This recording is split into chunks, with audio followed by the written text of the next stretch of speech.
Estados Unidos mudam retórica nas vésperas da reunião Xi-Biden. Xi não quer realmente tomar Taiwan à força.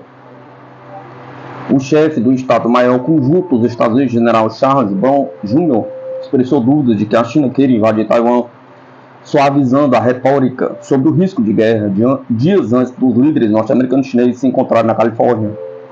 Ao discursar para repórteres em Tóquio, o general disse que pensa que o Xi Jinping não quer realmente tomar Taiwan à força, ele tentará usar outras maneiras de fazer isso, afirmou segundo o jornal The Financial Times.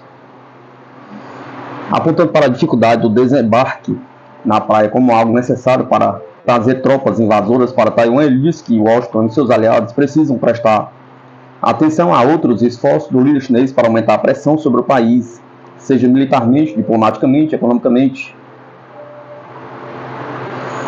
Embora as autoridades do setor da economia e da política externa tenham tido alguns diálogos, a comunicação entre líderes militares de ambos os países permanece suspensa, desde que Pequim acordou em resposta à visita da então presidente à Câmara dos Estados Unidos, Nancy Pelosi, a Taiwan, em agosto do ano passado.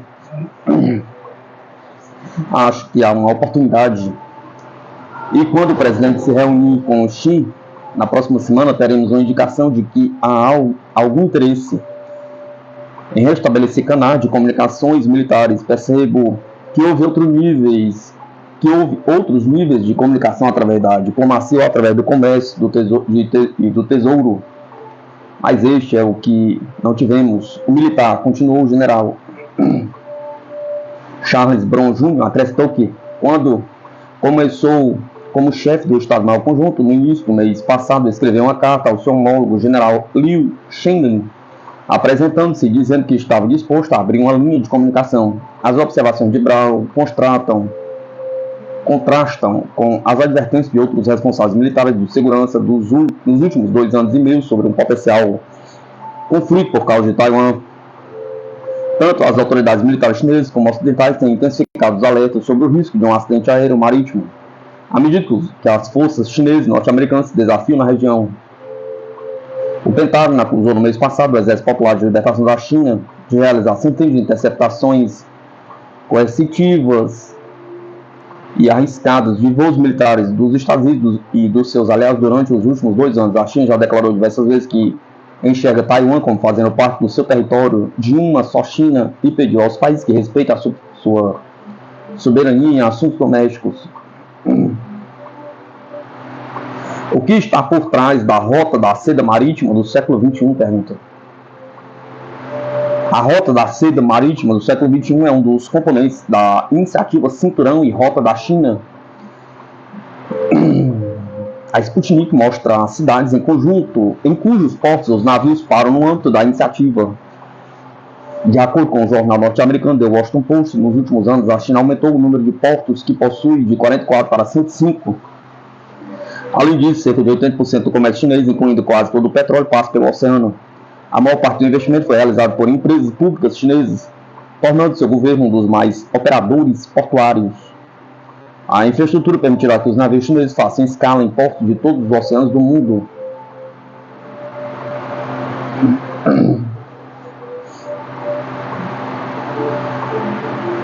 A Alemanha e outros países da União Europeia se opõem ao fornecimento de ajuda militar à Ucrânia, diz a agência.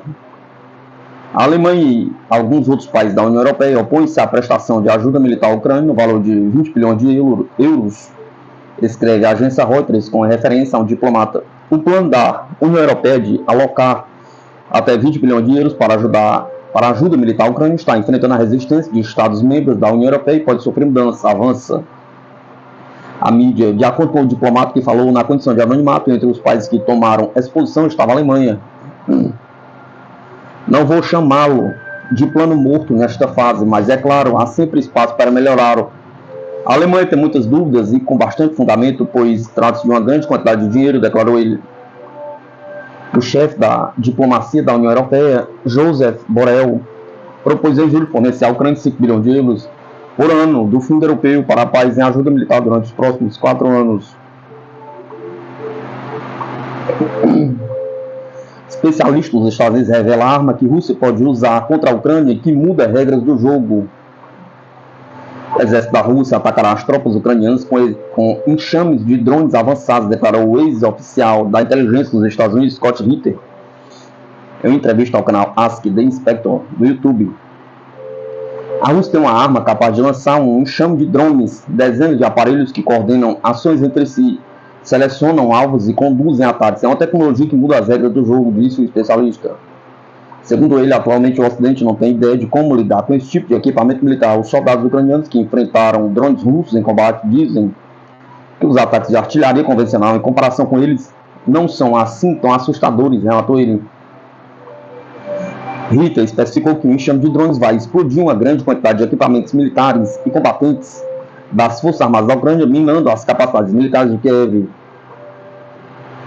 Anteriormente, o CEO do consórcio estatal Rustec, Sergei Chemezov, disse que a empresa está criando drones capazes de atingir o inimigo como parte de um enxame de drones.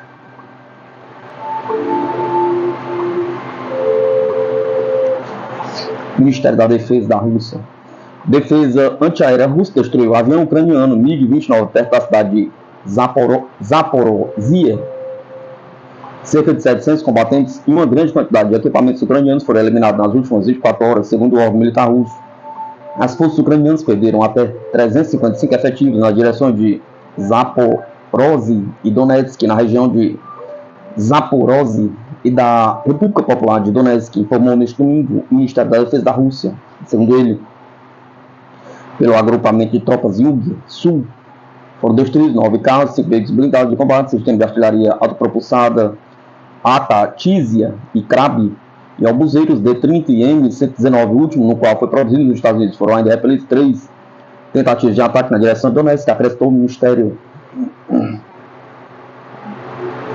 Enquanto isso, as direções de Kherson e do sul de Donetsk, na região de Kherson e da República Popular de Donetsk, foram eliminados até 200 soldados ucranianos, um tanque, 5 carros, 4 sistemas de artilharia M777 produzidos nos Estados Unidos, um sistema de artilharia autopropulsada M119 produzido nos Estados Unidos, 2 Krab produzidos na Polônia, 2 obuseiros MSTB e 2 obuseiros FH-70 fabricados no Reino Unido, agrupamento de tropas Vostok Leste. Já nas direções de Kupiansk e Krasny Lima, na região da Kharkovia e na República Popular de Lugansk, as Forças Armadas da Ucrânia perderam cerca de 130 militares às mãos dos efetivos russos, incluindo 2 agrupamentos de tropas russos, Apad e Tezden Centro.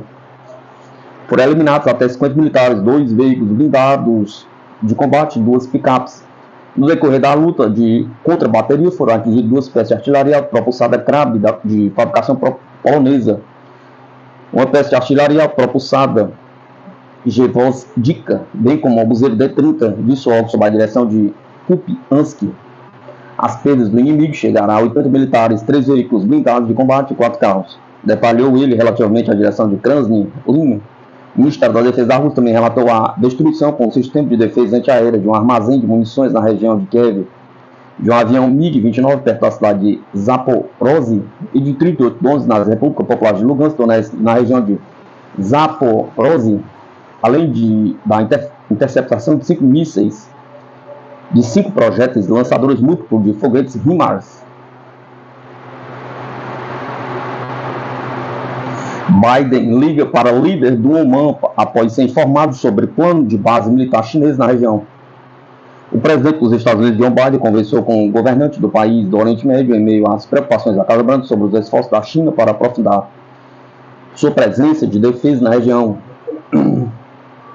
De acordo com um breve comunicado divulgado ontem, Biden e o sultão Haitham bin Tariq Al Saud discutiram os últimos desenvolvimentos na região, afirmou a Casa Branca, prometendo uma leitura mais completa mais tarde.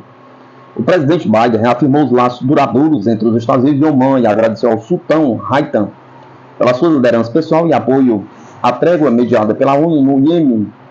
Ambos os líderes comprometeram-se a reforçar a relação bilateral de longa data entre os Estados Unidos e Oman e a procurar novas oportunidades no comércio e no investimento, na coordenação de segurança, na cooperação para uma região mais próxima do Médio Oriente, disse comunicado. No entanto, na quinta-feira foi ventilado pela mídia que o líder norte-americano teria sido comunicado por conselheiros sobre um plano chinês para a construção de uma instalação militar em Oman. Autoridades militares chinesas teriam discutido o assunto no mês passado com homólogos omaníes, os quais foram receptivos a tal acordo. Eles disseram que os dois lados concordaram em mais negociações nas próximas semanas, conforme noticiado. Contudo, a localização precisa da possível instalação militar ou o que ela abrigaria não é conhecida. Uma das pessoas familiarizadas com o assunto descreveu a Bloomberg que o papel chinês mais como uma presença militar do que como uma instalação ou base real. Mascate é por vezes referida como a Suíça do Oriente Médio, uma vez que segue uma política de neutralidade e atua regularmente como mediador, inclusive entre os Estados Unidos e o Irã. O país também procurou se equilibrar entre a manutenção da sua parceria com Washington e o cultivo de laços com Pequim, que importa a maior parte da sua produção de petróleo bruto. A China também investiu na primeira fase da Zona Econômica Especial de Dunkin, em Oman, que será o local de maior instalação de armazenamento de petróleo no Médio Oriente. Iraque assina acordo para retirar ExxonMobil dos Estados Unidos de campo petrolífero e dar entrada à Petrochina. Após a saída do campo petrolífero, a norte-americana ExxonMobil não terá presença no setor energético iraquiano. Disso, o responsável pelo campo petrolífero e rondas de licenciamento. O Iraque assinou um acordo com a gigante de energia norte-americana ExxonMobil para finalizar sua saída do campo petrolífero West Kearney 1 e permitir que a Petrochina se torne a principal contratada do campo, segundo informou a Reuters. Estudamos um acordo de liquidação do Ministério do Petróleo com a Basra Oil Company. Acredito que a melhor opção é a Petrochina tornar-se o contratante principal da West Kearney 1, disse Hassan Mohamed, vice-gerente da Basra Oil e responsável pelos campos petrolíferos e rondas de licenciamento, acrescentando que a Petrochina deterá a maior participação no campo após a saída da Exxon. Bagdá também assinou um acordo de venda que organiza as questões financeiras para finalizar o processo de aquisição de participação da ExxonMobil no campo petrolífero West Kearney 1 pela estatal iraquiana Basra Oil, disse Mohamed. O acordo de venda inclui o compromisso de resolver em futuras negociações o valor fiscal que a ExxonMobil deverá pagar pela venda de sua participação no campo. A questão fiscal ainda não está resolvida. Segundo o acordo de venda, temos duas opções: chegar a um acordo fiscal ou recorrer à arbitragem, disse o executivo do BOX. West Kearney 1, no sul do Iraque, é um dos maiores campos petrolíferos do mundo, com reservas recuperadas estimadas em mais de 20 mil milhões de barris. Atualmente produz cerca de 560 mil barris por dia, disseram os funcionários do campo.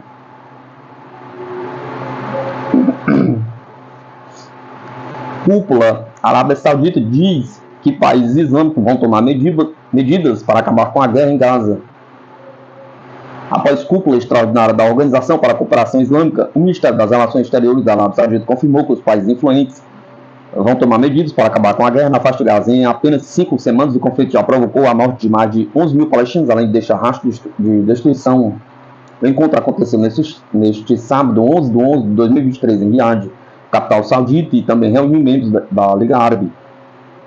Além do fim imediato dos ataques, a cúpula pede que Israel acabe com os bloqueios por terra, ar e água contra o enclave palestino e também que forneça acesso à população civil para a ajuda humanitária enviada por países árabes islâmicos internacionais. Até o momento, pouco mais de 500 caminhões chegaram a Gaza pela fronteira com o Egito, conforme a Organização das Nações Unidas. São necessários pelo menos 300 por dia. O secretário-geral da OICI, Hissem Brahim Taha, destacou a solidariedade e o apoio inabalável demonstrado por todas as nações ao povo palestino. Também reafirmou o compromisso conjunto com a causa central do grupo, a criação do Estado da Palestina, aprovado pela Assembleia Geral da ONU desde 1947, mas que até hoje não foi efetivada. Taha pediu um cessar imediato, duradouro e completo da atual agressão israelense contra o povo palestino, a abertura de corredores humanitários para fornecer ajuda e insumos essenciais à faixa de Gaza de maneira adequada e sustentável. Com mais de 80% da população na extrema pobreza, a região é uma das mais vulneráveis do mundo, tem índice de desemprego acima de 45%, que também é resultado do bloqueio israelense em vigor desde 2007. Entre os países que participaram da cúpula estavam autoridades do Egito, Catar, Turquia, Indonésia, Nigéria, Arábia Saudita, além de representantes da Palestina. O Ministério das Relações Exteriores saudita Faisal bin Farhan acrescentou que as nações estão autorizadas a iniciar ações imediatas a nível internacional em nome de todos os Estados Unidos destas organizações para parar a guerra na faixa de Gaza. O outro objetivo é garantir medidas para alcançar a paz duradoura e abrangente no Oriente Médio.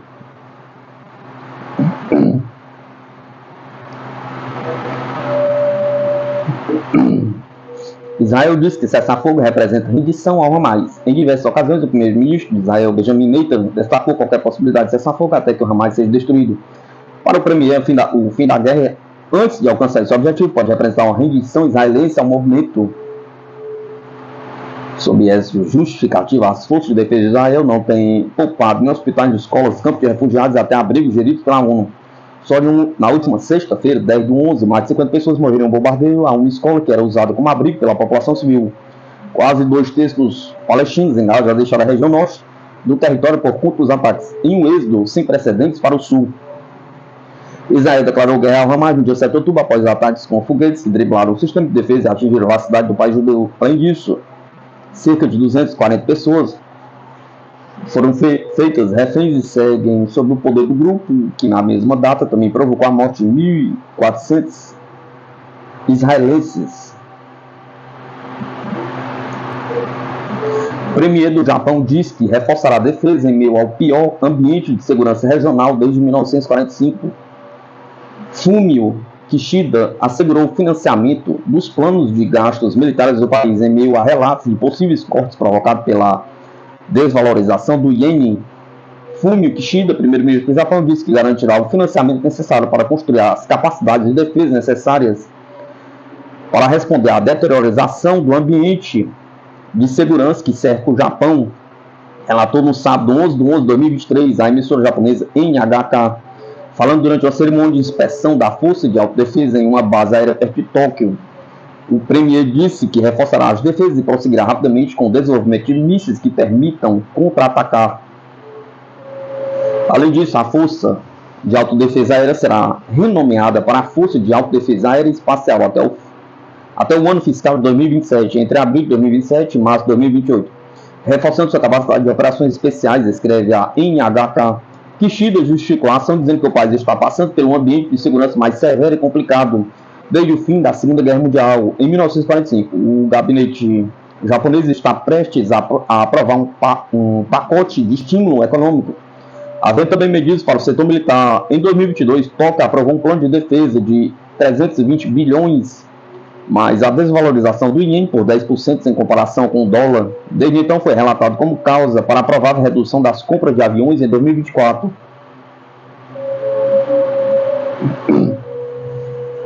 Por que Israel não testa suas armas nucleares como a Coreia do Norte? Pergunta. Analistas explicam. A política de Israel de não reconhecer nem negar a posse de armas nucleares é colocada sob os holofotes após o ministro considerar ataque atômico contra Gaza. Afinal, por que Israel mantém seu arsenal em segredo? Pergunta. A Sputnik Brasil conversou com um especialista para abrir a caixa preta do arsenal nuclear israelense. Neste domingo, 5/11, o ministro do Patrimônio de Israel, Amishan Eliyahu, chocou a comunidade internacional ao considerar o uso de armas nucleares contra a faixa de Gaza uma possibilidade para providenciar uma resposta poderosa e desproporcional.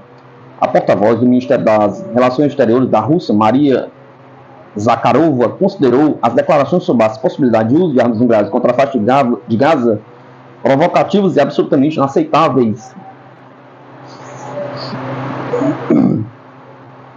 No contexto da política histórica de incerteza de Israel em relação à posse de armas nucleares, estas declarações não só confirmam claramente que este país possui tais armas, mas também demonstram vontade de considerar seriamente a possibilidade de sua utilização em cenários completamente inadequados, disse Zakharova. Segundo ela, a declaração do ministro israelense ainda levanta uma série de questionamentos que devem ser considerados pela comunidade internacional. Pergunta número 1. Estamos diante de declarações oficiais sobre a existência de armas nucleares em Israel? Pergunta. A próxima pergunta que todos estão se fazendo é: onde estão as organizações internacionais? Pergunta. Onde está a Agência Internacional de Energia Atômica? Pergunta. Onde estão os inspetores? Pergunta. Questionou a representante oficial da chancelaria russa. A declaração do ministro israelense também foi condenada por países como Estados Unidos, Catar, Arábia Saudita e Síria. A má repercussão levou o primeiro-ministro Benjamin Netanyahu a suspendê-lo do cargo até nova ordem, alegando que as declarações não têm base na realidade. A existência de arsenal nuclear em Israel é dada como certa pela comunidade internacional, apesar da recusa do país em confirmar sua capacidade. Dados do Instituto Internacional de Pesquisa para a Paz de Estocolmo estima que Israel possui aproximadamente 80 armas nucleares, dos quais 30 seriam bombas gravitacionais para entrega por aeronaves e 50 destinadas a mísseis balísticos de médio alcance Jericó 2. Esse arsenal reforça a superioridade militar de Israel na região, que já é inconteste mesmo se considerarmos somente os armamentos convencionais. Disse o professor da Unicamp, pesquisador da área de indústria espacial e de defesa, Marco José Barbieri Ferreira, Sputnik Brasil, os dados abertos. Ainda indica que Israel dispõe de meios de entrega em terra, mar e ar que poderiam ser empregados como vetores de lançamento de armas nucleares. Primeiro, Israel possui caças F-16 e F-15 que têm capacidade para transportar armamentos nucleares, explicou Barbieri Ferreira. Segundo, tem mísseis de cruzeiro balístico da família Jericó, que podem levar ogivas nucleares. E terceiro, dispõe de submarinos convencionais alemães Dolphin, que também poderiam tranquilamente ser equipados com armamentos nucleares. No entanto, a política de opacidade impede que Israel realize testes nucleares, ou mesmo demonstra capacidades para garantir a dissuasão do inimigo. A dissuasão nuclear implica demonstrar o seu poder de infligir uma perda a seu adversário e assim evitar um ataque. Nesse contexto, os países nucleares demonstram o seu poderio, como faz, por exemplo, a Coreia do Norte, apontou o Barbieri Ferreira. Israel é um dos únicos países nuclearmente armados que não adota essa postura. A ausência de testes nucleares públicos levanta questionamentos sobre a eficácia dos armamentos nucleares de Israel. Por outro lado, existe indício de que o Estado judeu tenha realizado testes durante o século XX, com o auxílio de países parceiros como os Estados Unidos, França e África do Sul. O motivo pela qual Israel opta pela política de opacidade nuclear, que consiste em não admitir a existência de seu arsenal, é objeto de debate entre especialistas. Alguns autores apontam que há um tabu interno em Israel que leva ao não reconhecimento, disse a professora de Relações Internacionais da PUC, Raquel Gontijo. Na origem da era nuclear, Israel havia se posicionado dizendo que não seria o primeiro país a introduzir armas nucleares na região do Oriente Médio, já bastante conflituosa. Na prática, não foi isso que ocorreu, mas o peso da história permanece. Outro motivo seria evitar deflagrar uma corrida nuclear no Oriente Médio, acredita o professor da Unicamp, Barbieri Ferreira. Ao que tudo indica, Israel não admite ter essas armas para que isso não seja utilizado como argumento para que outros países da região desenvolvam seus próprios programas nucleares, considerou Barbieri Ferreira. E sabemos que Israel adota uma política incisiva para impedir que seus vizinhos adquiram armas nucleares. O professor lembra casos como o ataque israelense ao reator nuclear iraquiano Osirak em 1981, o ataque às instalações nucleares de Al-Kibar e Deir ez-Zor na Síria e os ataques cibernéticos utilizando os vírus Stuxnet e Flaming não confirmados por Israel contra o programa nuclear iraniano. Além disso, manter a opacidade nuclear pode, inclusive, aumentar a dissuasão israelense, uma vez que os inimigos não têm percepção clara sobre quais as capacidades de Israel, ou mesmo sobre a sua doutrina nuclear, que indicaria os cenários possíveis para o uso desses armamentos. Nesse momento, Israel tem muito pouco a ganhar ao abrir mão da opacidade. O seu arsenal já é público, e todos sabem que Israel tem uma capacidade nuclear muito significativa, considerou Raquel Gontijo. As declarações do agora ex-ministro de Israel, Amishan Eliyahu, não foram as únicas feitas por autoridades israelenses cogitando o uso de armas nucleares contra alvos na faixa de Gaza.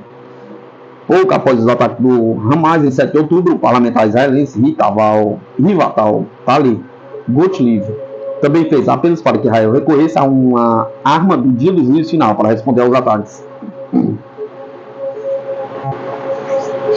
Apenas uma explosão que abale o Oriente Médio vai restaurar a dignidade, a força e a segurança deste país. É hora de beijar o dia do juízo final, escreveu Gottlieb na plataforma X, antigo Twitter.